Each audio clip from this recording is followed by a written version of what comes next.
120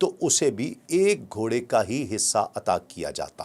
سرکار دو عالم صلی اللہ علیہ وآلہ وسلم نے مال غنیمت سے جو خمس تھا، جو اللہ کے پیارے رسول صلی اللہ علیہ وآلہ وسلم کا اور ان کے اہل خانہ کا حصہ تھا، اس میں سے ان لوگوں کو فیاضانہ انعامات سے مالا مال فرمایا، اور جن لوگوں کو زیادہ حصہ دیا گیا ان میں سے ایک ابو سفیان بن حرب بھی تھے۔ ان کو 40 اوقیہ چاندی اور 100 اونٹ دیے گئے۔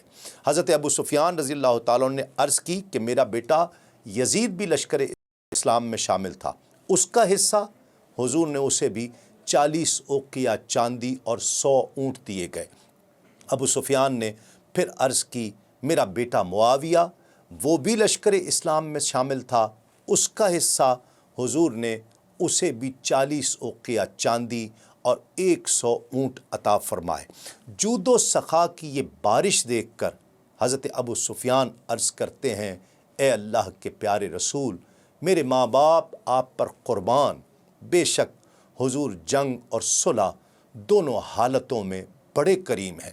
میں نے آپ کے ساتھ جنگیں بھی کی تو آپ بہترین شخص تھے جن سے جنگ کی جاتی ہے، پھر میں نے آپ کے ساتھ صلح کی تو آپ بہترین مصالحت کرنے والے بھی ہیں۔ جو دو کرم میں آپ کا مقام سب سے اعلیٰ و عرفہ ہے، اللہ رب العزت آپ کو اس کی جزائے خیر عطا فرمائے۔ دوسرا شخص جس کو بہت زیادہ حصہ ملا وہ حکیم بن حزام تھے۔ پہلے نبی کریم صلی اللہ علیہ وآلہ وسلم نے انہیں 100 اونٹ دیے، انہوں نے عرض کی 100 اونٹ مزید دیجئے۔ حضور نبی کریم صلی اللہ علیہ وآلہ وسلم نے وہ بھی عطا فرمائے۔ پھر انہوں نے عرض کی 100 اونٹ اور دیجئے۔ حضور نے تیسری بار بھی انہیں 100 اونٹ عطا فرمائے۔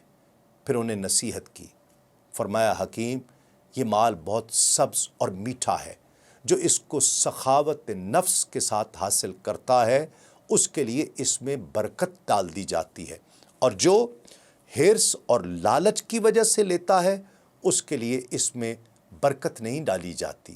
وہ اس آدمی کی طرح بن جاتا ہے جو کھاتا ہے لیکن سیر نہیں ہوتا۔ تاکہ حکیم سنو، اوپر والا یعنی دینے والا ہاتھ نیچے والے یعنی لینے والے ہاتھ سے بہت بہتر ہے۔ ان کلمات کا ناظرین کرام یہ اثر ہوا کہ حکیم بن حزام نے 100 اونٹ لے لیے اور باقی 200 واپس کر دیے، اور عرض کی، یا رسول اللہ، مجھے اس خدائے واحد کی قسم جس نے آپ کو حق کے ساتھ مبعوث فرمایا ہے، میں اس کے بعد حضور سے کوئی مطالبہ نہیں کروں گا، اور حضور کے بعد بھی کسی سے کچھ نہیں مانگوں گا یہاں تک کہ میں دنیا سے چلا جاؤں۔ سیدنا ابو بکر صدیق رضی اللہ تعالی عنہ جب صحابہ کرام میں عطیات تقسیم کرتے تو حضرت حکیم بن حزام رضی اللہ تعالی عنہ کو بھی بلاتے کہ اپنا حصہ لے جاؤ، لیکن وہ ہمیشہ قبول کرنے سے معذرت کرتے۔ اسی طرح حضرت فاروق اعظم رضی اللہ تعالیٰ عنہ بھی اپنے عہد خلافت میں انہیں بلاتے رہے تاکہ مال فیض سے وہ اپنا حصہ لیں، پھر بھی آپ رضی اللہ تعالیٰ عنہ نے اپنا حصہ لینے سے انکار کیا۔ سیدنا عمر فاروق رضی اللہ تعالیٰ عنہ نے فرمایا کہ مال فیض سے اللہ رب العزت نے ان کو جو حصہ دیا ہے میں نے انہیں پیش کیا ہے، لیکن انہوں نے لینے سے انکار کر دیا۔ حضرت حکیم نے کبھی کسی شخص سے کوئی چیز نہیں مانگی، یہاں تک کہ وہ دنیا فانی سے عالم آخرت کو تشریف لے گئے۔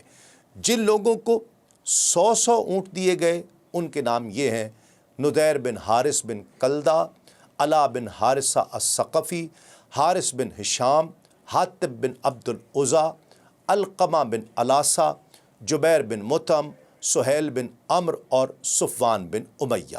اس شخص پر حضور نبی کریم صلی اللہ علیہ وآلہ وسلم کا ابر جود و کرم اس طرح برسا کہ وہ یہ کہنے پر مجبور ہو گئے، حضور حنین کے اموال غنیمت سے مجھے دیتے گئے، یہاں تک کہ ذات پاک مصطفیٰ صلی اللہ علیہ وآلہ وسلم جو میرے نزدیک اللہ کی تمام مخلوق سے زیادہ مبغوث تھے، اب وہ سب سے زیادہ محبوب ہو گئے۔ اقرا بن حابس التمیمی بھی ان لوگوں میں سے ہیں جنہیں اصحاب المعین کہا جاتا ہے، یعنی وہ لوگ جنہیں 100 اونٹ عطا کیے گئے۔ ناظرین کرام، یہاں ایک مختصر سا وقفہ، وقفے کے بعد یہ ذکر جاری رہے گا۔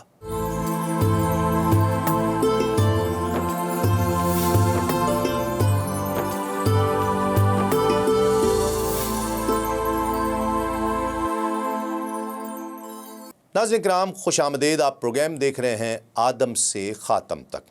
امام حلبی لکھتے ہیں کہ نبی کریم صلی اللہ علیہ وآلہ وسلم نے عباس بن مرداس کو 100 اونٹ سے کم عطا فرمائے، تو اس نے ایسے اشعار نظم کیے جس میں کم اونٹ ملنے پر شکوہ و شکایت کی تھی۔ اللہ کے کریم نبی صلی اللہ علیہ وآلہ وسلم نے فرمایا کہ اس کی زبان کاٹ دو، یعنی مال دے کر اس کا منہ بند کر دو۔ حضور نے اسے اتنا عطا کیا کہ وہ راضی ہو گیا، مطمئن ہو گیا، اور آئندہ اس کے لیے یہ ممکن ہی نہ رہا کہ وہ شان رسالت میں کسی گستاخی کا ارتکاب کر سکے۔ جن لوگوں کو 100 سے کم اونٹ دیے گئے ان کے نام یہ ہیں، پر ان سب کا تعلق قبیلہ قریش سے ہے۔ مخرمہ بن نوفل، عمر بن وہب الجمحی، ہشام بن عمر، اخو بن عامر بن لوئی، سعید بن یربو اور عدی بن قیس۔ امام ابن ہشام بحوالہ علامہ ابن اسحاق ایک دلچسپ واقعہ لکھتے ہیں کہ ایک شخص نے بارگاہ رسالت میں آپ صلی اللہ علیہ وآلہ وسلم میں عرض کی کہ یا رسول اللہ، حضور نے اوینا اور اقرا کو 100 اونٹ دیے ہیں اور جویل بن سراقہ الزمری کو بالکل محروم رکھا ہے، حالانکہ وہ اصحاب صفہ میں سے ہیں اور فقراء میں سے ہیں اور قدیم الاسلام ہیں۔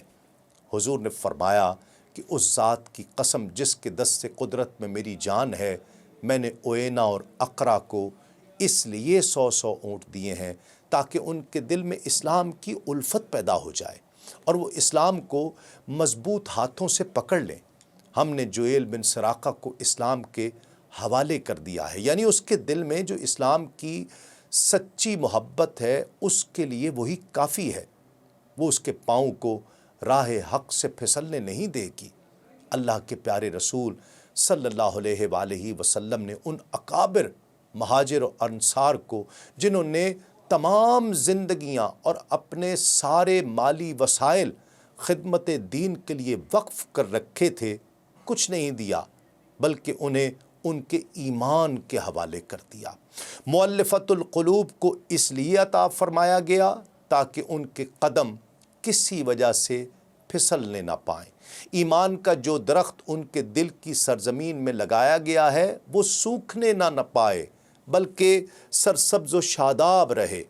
ان لوگوں نے شرک اور عہد جاہلیت سے ابھی اپنا تعلق توڑا تھا، پھر کسی وجہ سے وہ حق سے پھر باطل کی طرف مائل نہ ہو جائیں۔ ان خطرات سے بچانے کے لیے رحمت عالم صلی اللہ علیہ وآلہ وسلم نے ان پر مال و دولت کی وہ بارش فرمائی کہ ان کے ایمان کی جڑیں گہری ہو گئیں۔ اس کے بعد کوئی طوفان انہیں اپنی جگہ سے جنبش نہیں دے سکا۔ ناظرین کرام، امام ابن اسحاق لکھتے ہیں کہ جب سرکار دو عالم صلی اللہ علیہ وآلہ وسلم نے ان ضعیف الایمان لوگوں پر اپنے جود و کرم کی بارش فرمائی اور انہیں سینکڑوں اور ہزاروں بھیڑ بکریوں کا مالک بنا دیا، تو انصار میں سے بعض لوگوں کی زبان سے یہ نکلا کہ اللہ رب العزت اپنے رسول صلی اللہ علیہ وآلہ وسلم سے درگزر فرمائے کہ حضور قریش کو تو فیاضی سے اموال دے رہے ہیں اور ہمیں محروم چھوڑ رہے ہیں، حالانکہ ہماری تلواروں سے ابھی تک ان دشمنان اسلام کے خون کے قطرے ٹپک رہے ہیں۔ وہ اب مال غنیمت سے لدے واپس جا رہے ہیں۔ جب شدت و امتحان کا موقع آتا ہے تو ہمیں بلایا جاتا ہے اور مال غنیمت غیروں کو بخشا جاتا ہے۔ انصار میں سے ایک آدمی نے اپنے دوستوں کو کہا کہ بخدا میں تمہیں بتایا نہیں کرتا تھا کہ اگر حضور کے حالات درست ہو جائیں تو وہ اپنے قبیلے کو تم پر ترجیح دیں گے۔ یہ بات سن کر انصار کے غصے کی انتہا نہ رہی اور اسے بری طرح جھڑکا کہ ایسی باتیں کرتے ہوئے تمہیں شرم نہیں آتی؟ ایک مرتبہ سعد بن معاذ رضی اللہ تعالیٰ عنہ بارگاہ رسالت میں آپ صلی اللہ علیہ وآلہ وسلم میں حاضر ہوئے اور عرض کی کہ یا رسول اللہ، انصار کا یہ قبیلہ دل ہی دل میں بہت ناراض ہے۔ حضور نے پوچھا کہ کس بات پر؟ حضرت سعد نے عرض کی کہ اس لیے کہ حضور نے سارے مال غنیمت کو اپنی قوم میں اور دوسرے عربوں میں تقسیم کر دیا ہے اور انہیں کچھ نہیں دیا۔ حضور نبی کریم صلی اللہ علیہ وآلہ وسلم نے فرمایا سعد، تمہارا کیا خیال ہے؟ انہوں نے عرض کی کہ میں اپنی قوم کا ایک فرد ہوں، جو ان کا خیال ہے وہ میرا خیال ہے۔ رحمت عالم صلی اللہ علیہ وآلہ وسلم نے فرمایا سعد جاؤ اور اپنی ساری قوم کو اس چھپر کے نیچے جمع کرو، اور جب سارے جمع ہو جائیں تو مجھے بتاؤ۔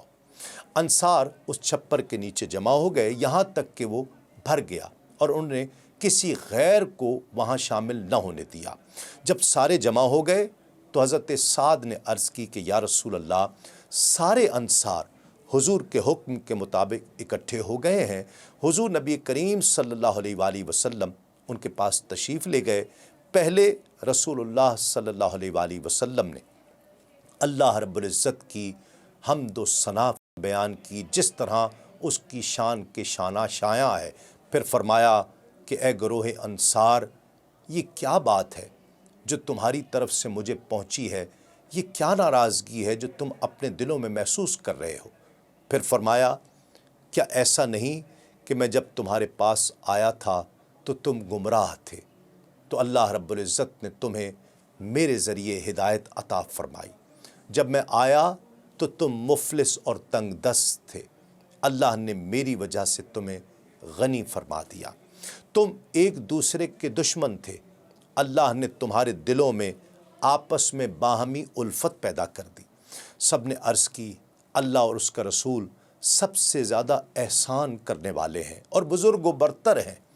پھر رحمت عالم صلی اللہ علیہ وآلہ وسلم نے ارشاد فرمایا کہ میری ان باتوں کا تم جواب کیوں نہیں دیتے؟ انہوں نے عرض کی کہ یا رسول اللہ، ہم حضور کے ارشادات کا کیا جواب دیں؟ سارا احسان اور فضل و کرم تو اللہ کے لیے اور اس کے رسول کے لیے ہے۔ حضور نے فرمایا بخدا اگر تم چاہتے تو یہ جواب دیتے تو تمہارا یہ جواب سچا ہوتا اور سب اس کی تصدیق کرتے۔ حضور جب ہمارے پاس تشریف لائے تو حضور کو جھٹلایا جاتا تھا، ہم نے حضور کی تصدیق کی۔ آپ کا کوئی معاون نہیں تھا، ہم نے آپ کی مدد کی۔ آپ کو اپنے شہر سے نکال دیا گیا تھا، ہم نے حضور کو پناہ دی۔ اس وقت حضور تنگ دست تھے، ہم نے آپ کی مالی امداد کی۔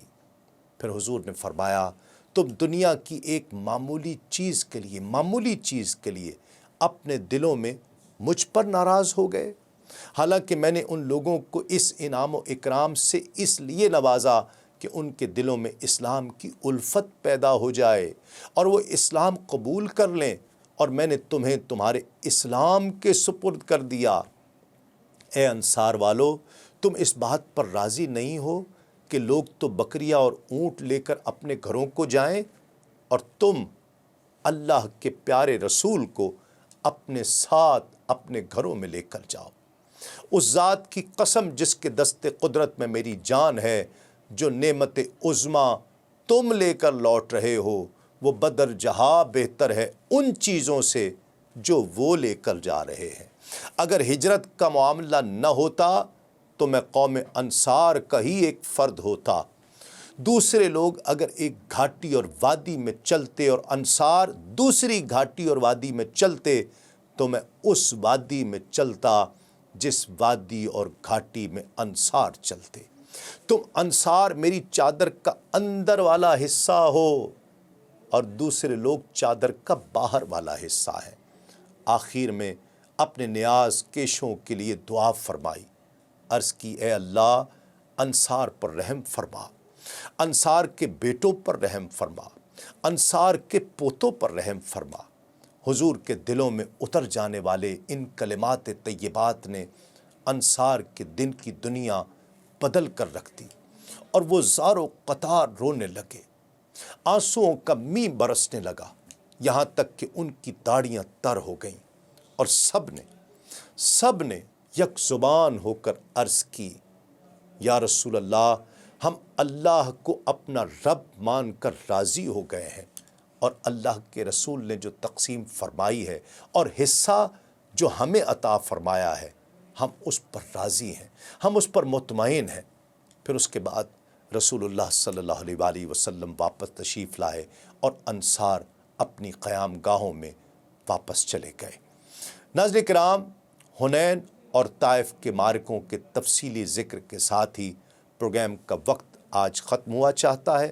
اگلے پروگرام میں غزوہ حنین کے بعد پیش آنے والے 8ویں سنہ ہجری کے دیگر اہم واقعات اور سیرت طیبہ کی مزید تفصیلات کے ساتھ دوبارہ حاضر خدمت ہوں گے۔ دیکھتے رہیے آدم سے خاتم تک صرف سن نیوز پر۔ تسلیم احمد صابری کو اجازت دیجیے۔ السلام علیکم۔ تسلیمات۔